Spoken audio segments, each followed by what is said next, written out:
college professors of Reddit. What's your "I'm surprised you made it out of high school" story?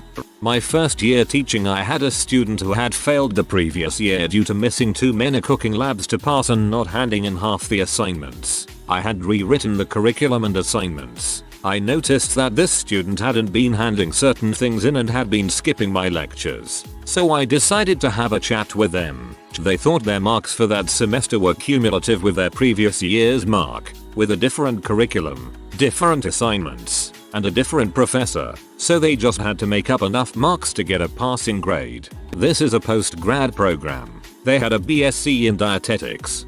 I busted my butt getting my BS in dietetics. I didn't get licensed because I couldn't handle the internship process. This person went into a master's program. Now I'm sad.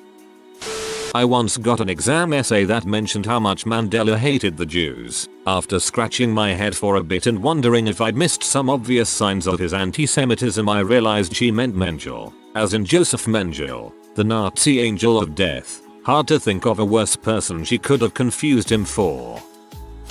Not a college professor, but I worked in my university's writing center for a while. I had a girl come in with a research paper bibliography that listed my mom as a source several times. When I pressed, she told me her mom looked up everything and sent it to her and she just put it in the paper. She told me she had always done it that way. I teach at a community college that doesn't actually require a high school diploma to attend, so I've seen a lot. Mostly it's native English speakers who are virtually illiterate. No abstract or critical thinking skills at all. One wrote a paper about the causes of the Salem witch trials. She sided with the accusers because she'd seen some stuff, clearly not understanding the assignment. Another insisted I approve every word he wrote to make sure he was doing it right, when in reality he was wanting me to feed him answers since he didn't do the reading. Yet another wrote in a discussion board about Lord of the Flies. I like how they saved all the flies. That was my favorite part. If you've read the book, you can guess the look on my face. Once had identical twin sisters who turned in identical essays. Both were directly plagiarized from a Google search and received identical zeros. At least they stuck to their theme. Not me, but a friend who taught in the politics department received a paper about guerrilla warfare in South America. It was so poorly written she couldn't tell if it was a typo, or if they genuinely thought Colombia had been overrun by a Planet of the Apes style revolution. ETA. This was in the UK and English was the student's first language. My mother and I were once watching the news and there was a story about Lebanese guerrillas. She said, "Ain't that awful? Women on women." There have been disturbingly high numbers of students on a performance-based music degree who can't read music. Not musicologists or conceptual composers who could in theory get away with it. No, these were people turning up expecting to study Western classical performance. There was even a master's student once. Not a professor but an undergrad. I was taking an American history course. Our professor was from Maryland and was probably in her early 40s. This kid asked her if she was one of the Pearl Harbor survivors. He couldn't grasp the fact that she was very much not alive at that time and that Pearl Harbor was not a harbor in Maryland. In the final year of high school, I had to intervene during a practical exam when a student attempted to heat a plastic petri dish of water using the blue flame of a Bunsen burner. That student is a paid teacher now. I read this twice. And the second time the first paragraph was even more painful, and your concluding comment even more relieving. My wife has had multiple students who are fundamentally technologically illiterate. Numerous students have had no idea how to use Word or Excel, including one who used their email as a word processor. The university provides students with Office. There have also been students who struggle with installing programs on computers. What's disconcerting is it's becoming an increasingly common issue. As an older millennial, the idea that kids are becoming less technologically proficient is so bizarre. I had a student include numerous images in a term paper. A different student came to my office a week after the final and asked me why she had failed the course. She hadn't turned in a single assignment or written the final. I did once write a short paper on the use and interpretation of emoji over time. It was a nice excuse to use them in a serious academic paper. Not a professor, but as a college freshman I took advanced English with a student who didn't know how to write a research paper or even possibly read. I don't know. When I realized she didn't know how to research, I gave her my sources and showed her how to navigate them. The next class, when we were supposed to edit each other's rough drafts, I handed her my paper to edit. She gave it back to me after 10 seconds without reading it and said it was good. She then handed me her paper and it was just a list of random dates. I taught English as a second language at a community college for a decade. My colleagues and I were pretty tough on the academics, but it paid off when our students started regular classes. Often I ran into my former students around campus and asked them how things were going. I lost count of the number of times they expressed disbelief at how badly their native-speaking American classmates were at writing sentences, doing math, and giving presentations in front of a group. I worked at my university writing center and saw a lot of really terrible writing. So many poorly written essays. I really don't know how you can graduate from high school without at least being able to perform simple tasks like point to your thesis statement. The whole point of a writing center was to teach students to correct their own work, but there was a direct correlation between how awful a paper was and how likely the student was to throw it at you and say, "I'm going to go have lunch. Will you have it fixed in an hour?" then try to leave. The tutors all got really good at an authoritative, "Stop right there. Sit down. Now let's talk about how you are going to improve your paper." The most frustrating papers were the science majors. I could never tell if the paper was terrible or I just wasn't following the details of their experiment on chlorinated aliphatic hydrocarbons or whatever. The absolute worst was the English master's degree student who came in several times with absolute gibberish. To be fair, English was his second language, but are you absolutely sure you do not want to consider a career change, my good sir? Professor at a middle of nowhere medium-sized state school with a 80-ish% acceptance rate. Had a graduate student who couldn't code for the life of him but was a software engineer at an undisclosed incredibly large aviation company. He couldn't accept that other students who didn't have jobs were better than him and that the people grading him didn't have jobs. Sent death threats because we failed him on an assignment where his code didn't run. He complained to the higher-ups and got a C. I bet he was covertly outsourcing his job for a fraction of his salary and was pocketing the difference. Either that, or he was lying about his career. I had a student who told me, being 100% serious, that he wouldn't be presenting on his assigned day because he didn't do the assignment and he'd go the next day. The presentation had been given with due dates over 2 weeks earlier. When I told him that wasn't how college worked, he claimed discrimination and told me he had accommodations for his disability that allowed him more time. Once he pulled that card, I got the department head involved and she laughed. The guy failed. To clarify, he got double time on exams to allow for a learning disability. It doesn't excuse him for deciding not to do the work necessary for the class. Okay, and as someone who does have accommodations, the etiquette is to ideally ask before the assignment is due and explain that you're having issues with it. If you have to ask on the day of, you leave it to the instructor's discretion whether they take marks off or not. Was teaching a first-year religion class and we were talking about the 2 creation stories in Genesis, but this happened specifically when we were reading the story of Adam and Eve in the garden. I told my class that a colleague of mine joked Adam had a C-section because he wasn't conscious when God took his rib and made Eve. The class had a giggle, but one student raised their hand and seriously asked why everyone was laughing because men have the ability to regrow their ribs once in their life thanks to this original moment. I felt horrible.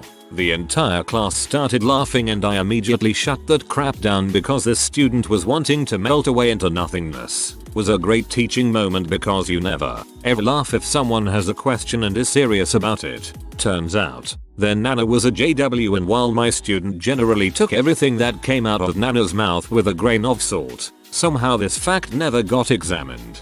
You are a good one. People need to be able to express their thoughts without being shamed. This is why people have trouble with critical thinking. They can do it, but they're too afraid of being wrong or laughed at to share. Student handed in a 1-page essay of complete gibberish, like utter stream of consciousness of a gerbil on LSD kind of garbage. After receiving an F on this assignment, this muffin had the audacity to come to my office hour and demand that I explain this grade to them. After I walked them through their river of word garbage, they tried to tell me that I just didn't understand their writing because I am not an English native speaker. First time I almost kicked somebody out of my office. Not a professor, but college instructor. First time I've heard the word muffin used as a pejorative term, haha. I used to take physics. I had a student who had gone to a decent private high school tell me the value of pi was 2.28. I can kind of understand the 0.28, because that's 2 pi, but I don't know where the 2 came from. Not a professor, but I used to take 4 undergrad organic chem lab courses. Had a challenging student once who was not great at reading directions or thinking critically. We were setting up an experiment that required gentle heating of a volatile solvent. I explicitly told the class, multiple times, only turn your hot plates up to 2 when heating. These things get very hot. Maybe 30 minutes later I'm making my rounds through the lab and I pass said guy's fume hood and notice his reaction is smoking. I look closer and see that all of the liquid in his flask is gone and it's just a charred, black smoking mess, which is still heating.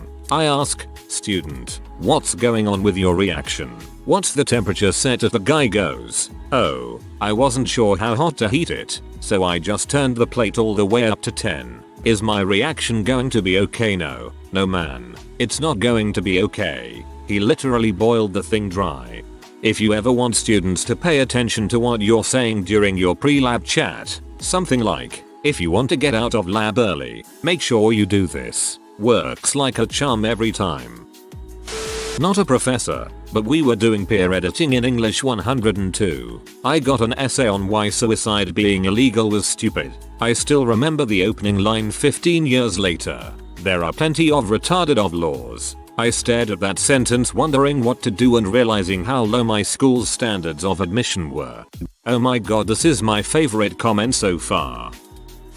Not a teacher, but a friend of mine's. First story, master's student didn't know how to convert from seconds to minutes. Second story, no one from a class of 4 PhD students in an engineering field knew how to add 2 2D vectors. This comment cured my imposter syndrome.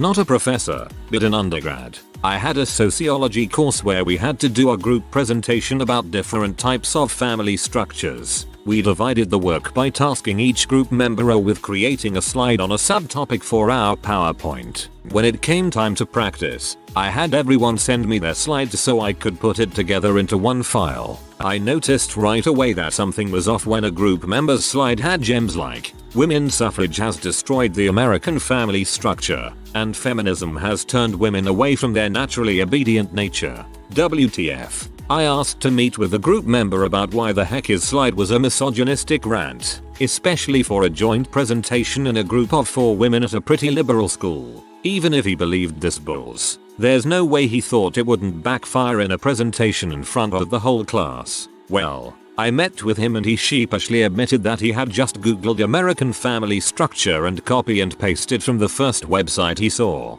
He didn't realize it was offensive. He hadn't read anything on the slide that he had just sent to the group to present. I didn't believe him at first, but I found the website that he used and he quite literally just copied from some random angry incel's personal website. It was a group grade, so I just ended up doing his slides for him. He read what I gave him verbatim and we got an A. I took the grade and was relieved to never work with him again. This is the first story in this thread, I believe. Oh, the things I have seen copy-pasted in academics. For a couple years I taught first year college students in an engineering program, the majority of whom didn't know how to do unit conversions. Not even, like, inches to centimeters. To repeat, college, engineering. My ex was an engineer. They pretty much let everyone into the program and difficult classes just to collect tuition and let them fail out. They prided themselves on how hard the school was, but in reality it was just padded by people who shouldn't have been accepted. I was at TAFE for 2 years. One of my students, outside of class, explained that she and her whole family truly believe that microwaves mutate the DNA of your food. They don't. And mutated DNA is dangerous to eat. It wouldn't be. I couldn't help myself for calling her out. It was such a strange thing that it didn't even occur to me to be sensitive. I just said she clearly needed to take my biology class again. My mother always complained about the dangers of food cooking and cell phone microwaves, and she recently bought an infrared sauna. Sometimes all you can do is laugh. Not professor, so delete if this violates. But I was a teaching assistant for a biology course. We were learning about this species of animal, lake mollusk, I think, that could kind of choose how and when it wanted to lay eggs so that its young had the best chance of survival. Anyways, overheard this girl talking to her lab mate in lab about how her boyfriend may have gotten someone pregnant. She and this boy had been together, according to her, for a little over a year, and, hopefully, we all know that it takes about 8-9 months to make a baby from the time of conception. So, the girl's lab mate asked if she was going to break up with him since he cheated on her. This girl looks her straight in the face, no joke, and said he didn't cheat on me. Her lab mate was taken aback, but asked if maybe she had misheard. Nope. Long story short, this girl thought that humans could choose when to begin the moment of conception, and her boyfriend had told her that the baby hadn't been processed until after they'd gotten together and that he'd slept with this other girl over a year and a half ago. She genuinely believed the story, using what we had learned in class about the mollusks as proof. I knew her as an acquaintance outside of this class, too, and last I heard, she was still with this guy, and yes, the baby is his. I had to break to a classmate that you don't pee out of your vagina. She was 23-ish. It came up because she made a very confusing statement about giving birth. Unfortunately, I don't remember what it was. I used to work at an English help lab at my university. I had no problem helping the English as a second language students because they had a tough challenge working outside their primary language. What killed me is how some of these native English speaking kids got out of high school still writing incomplete sentences, run-ons, tense disagreements, and having basic vocabulary and grammar errors. I went to an engineering school, so yes, some of these guys probably were good at math and bad at English, but you still need to be able to communicate. I don't have any one good story, but I will say that there was no pattern. Inner city kids, suburban kids, country kids, East Coast, West Coast, South, North, Midwest, whatever, all have the capability to graduate high school and still write incoherently. One of the more unexpected culture shocks I had upon entering the cubicle world was the astonishing number of mid to late career professionals who seem to think punctuation, spelling, and coherent sentences are optional when you're sending an email. My friend's student teacher, early 20s, about to graduate college, is working in a lower elementary classroom, and spells words wrong all the time. Everyone can have a brain fart now and then, but this is a few words, every day. Here she is, teaching the kids, and there are misspelled words on the board, every day. Honestly, I wouldn't hire her. Being a good speller should be one of your skills when you go into elementary teaching. I have a bunch of over-egoed dickwads who think they're the crap because they were the best coder in the high school, then whine and complain at the assignments I give them. They never admit they're not as good as they thought they were. They never admit they need help. They just whine that I looked at industry code once and it didn't look like this or something about their imaginary internship with Google. So they never get the help they need and they never try because they think they're better than the degree. Maybe they were the best programmer in their high school, but in college, pretty much everyone here was the best programmers in their high school as well. I think that could be symptomatic of them never really being pushed before. I've noticed that when people coast for the longest time on natural ability without really facing true opposition, they are the first ones to either give up or blame the issue in someone else.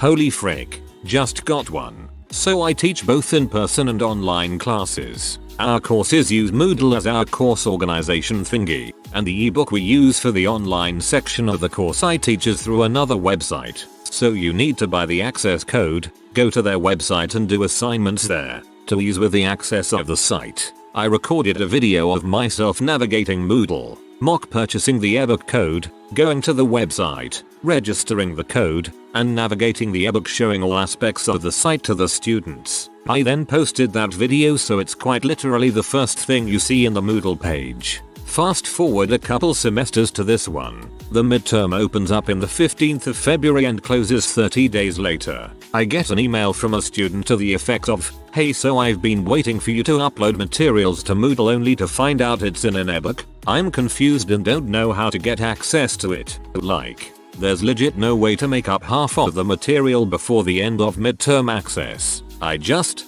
Sigh. Whenever the world idiot proofs something, the world makes a better idiot. My father. My graduate school classmate wrote America is a country that has been around for thousands of years. It was a group paper on social policy. I was a lecturer at a prestigious R1 state university. Some of my students were excellent, most average, and a few were barely literate. One particularly heartbreaking example comes to mind. I had a football player in class, and he could barely write on the sentence level. I think he had just never been expected to learn how to write since he was an athlete. When he failed his first paper, he came to me and asked how to improve. We agreed that he'd come to my office hours, and we would work through the process of writing a research paper together. Y'all, this kid worked so hard. Every week he'd show up, and we'd talk about how to write an intro paragraph or how to build evidence in the body of a paper, etc. He wasn't going to get an A in my class or anything, but he was definitely on track for a C, with a little extra recognition for how hard he worked all semester. When he turned in his final paper, he had significantly improved over his previous paper. I pulled him aside and asked him about his process this time around. With absolutely no guile, he told me that he told his brother what he wanted to say, and his brother wrote it down for him. I was bound by the honors council and a sense of duty to my other students to do what I saw as the ethical thing, which was to fail him. But I do think about him sometimes, and that was 20 years ago. He tripped at the very last step. I had similar experiences with athletes at the R1 I was at and occasional instructor for. They just kept getting passed along because they were talented athletes, and some could barely write a sentence. Not a prof, but I have to share this. I was sitting in the rec sauna with two random dudes. One was reading a paper. He was reading an article about how the city was planning to pump in water from a lake 60 miles away to meet demand. He looks up at me and the other guy. What exactly is the difference between a lake and a river? The second dude. A river moves fast, but a lake moves slow. Astonished, I said a river flows, typically to the ocean, but a lake is a body of water. It doesn't flow anywhere. He stared at me with a blank look, then turned to the other dude. Say again what you said, cause that sounded right. Other dude, ya dog. A river just moves fast, but a lake moves slow. I then felt a portion of hope leave my body. You are wrong. Most lakes do flow into a river that drains them, just slowly. Lakes in endorheic basins don't flow, but they are the minority of lakes. Here's a bit of a role reversal. I'm not a professor, but a student, and the professor was the one that made me question a few things. Looking back, he may have just had a brain fart, as he was very intelligent math-wise and will remain one of my favorite professors. One day in his Calculus 1 class, someone asked him a question regarding a homework problem, and he decided to draw an example on the whiteboard. His example had to deal with the angles of light that affect the length of a shadow cast by a pole. It was a nice diagram, except for one thing. He put the light source on the same side of the pole as the shadow. Every student who was paying attention was thinking the same thing. Then someone pointed it out. My professor disagreed. The rest of the class began to chip in. The professor then proceeded to try and convince a class of calculus students that a shadow is cast towards the light source. For half an hour, my brain melted. I think he ended up giving up and just moving on. This dude probably realized his mistake and lost sleep over it for weeks. I have taught numerous students who are unable to read for meaning. They can read the words on a page out loud to you, but ask them to explain what they just read. They will repeat the words on the page. Our country's education system is very broken. Even worse than that is a group of students who had already graduated from university, doing their teaching requirements to become school teachers. Had more than one ask me what a variable in an experiment is. How have you got a science degree and you have never performed an experiment in your life? My lowest point definitely was the day when a class discussion on the difference between science and superstition dissolved into chaos. The majority of the class of science graduates agreed that science is rubbish and superstition makes more sense. When asked how they would teach science when they don't believe in it, one student said she is just there to tell the class facts to memorize. I was a student in that course and I honestly felt sick during that class. I want to teach. I'm a fantastic teacher, but knowing that people like this are my peers makes me really sad and angry. Worked as a TAFE for a group of professors who taught a new remedial algebra class for students who had a non-traditional pre-college experience or who hadn't taken enough math in high school to take even basic college level math. I didn't work much with students. My work consisted mostly of grading and doing the homework assignments and working exam problems to catch errors or things that might confuse people. An early section on exponents really tripped up one student. When a professor saw his grade, he instructed me to meet with the student to try to help get him on course. Upon reviewing his exam, I realized he had problems with negative numbers. I quickly sketched up a lesson about how exponents worked with negative numbers. But I was floored when his first question was, what are negative numbers? I spent an hour and a half working with him to no effect. I'm not even sure he even believed there was such a thing as a negative number. Later in the semester, he failed to grasp the idea that fractions had decimal equivalents, had no hint of how to approach a story problem, missed every exam problem involving percentages and utterly butchered the use of parentheses and brackets. He got a 13/180 on the final. That's 7.22% for math wizards of this guy's stature. I feel personally attacked by that last sentence. If you are new to the channel, you can subscribe. I publish new videos every day. Until then, check another video.